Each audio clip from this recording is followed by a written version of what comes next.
তুমি কি কখনো ভেবেছ আমি আর পারব না? প্রতিদিন একই জীবন, একই অজুহাত, একই হতাশা। কিন্তু আজ আমি তোমাকে একটা সত্যি কথা বলবো। ২ দিনে তোমার পুরো জীবন বদলে যাবে না। কিন্তু ২ দিনে তুমি এমন একটা সিদ্ধান্ত নিতে পারো যেটা তোমার পুরো ভবিষ্যৎ বদলে দিতে পারে। ভাবো, আজ থেকে ঠিক ৪৮ ঘন্টা পর তুমি যদি নিজের সব অজুহাত বন্ধ করে শুধু কাজ করো, তাহলে কি হতে পারে? ১ম দিন, সকালে ঘুম থেকে উঠো, কোনো অ্যালার্ম বন্ধ করে আবার ঘুমাতে নয়, বরং নিজের স্বপ্নের কথা মনে করে। মোবাইল স্ক্রল করার আগে নিজের লক্ষ্যটা একবার পড়ো। যে কাজটা এতদিন ধরে পিছিয়ে দিচ্ছিলে, সেটাই আগে শুরু করো। শুরুতে কঠিন লাগবে, মন বলবে আজ না, কাল থেকে। কিন্তু মনে রেখো, যে মানুষ নিজের মনকে হারাতে পারে, তাকে পৃথিবীর কেউ হারাতে পারে না। এবার ২য় দিন। এখনও তুমি পারফেক্ট নও, কিন্তু তুমি আগের দিনের চেয়ে শক্তিশালী।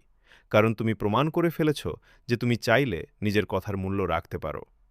সফল মানুষদের আর সাধারণ মানুষের মধ্যে সবচেয়ে বড় পার্থক্য প্রতিভা নয়, পার্থক্য হল অভ্যাস। প্রতিদিন ছোট ছোট সঠিক সিদ্ধান্তই একদিন বড় সাফল্যে পরিণত হয়। তাই আজ সিদ্ধান্ত নাও, আর অজুহাত নয়, আর অলসতা নয়, আর একদিন করব নয়, আজই শুরু করব। মনে রেখো, তুমি যদি নিজের জীবনের দায়িত্ব না নাও, তাহলে অন্য কেউ এসে তোমার স্বপ্ন পূরণ করে দেবে না। এই ২ দিন শুধু পরীক্ষা, নিজেকে প্রমাণ করার সুযোগ। যদি ৪৮ ঘন্টা নিজের উপর নিয়ন্ত্রণ রাখতে পারো, তাহলে ৪৮ দিনও পারবে। ৪৮ দিন পারলে ৪৮০ দিনও পারবে। আর তখন তোমার জীবনটা হবে সম্পূর্ণ অন্যরকম। তাই এখনই উঠে দাঁড়াও, একটা লক্ষ্য লিখে ফেলো, মোবাইলটা পাশে রাখো, আর এমনভাবে কাজ শুরু করো যেন আগামী ১ বছর পরের তুমি আজকের এই সিদ্ধান্তের জন্য নিজেকেই ধন্যবাদ দাও। মনে রেখো, সঠিক সময়ের অপেক্ষা করো না, সময়কে সঠিক বানিয়ে নাও।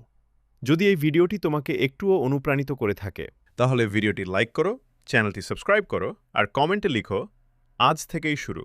ধন্যবাদ। দেখা হবে পরের ভিডিওতে।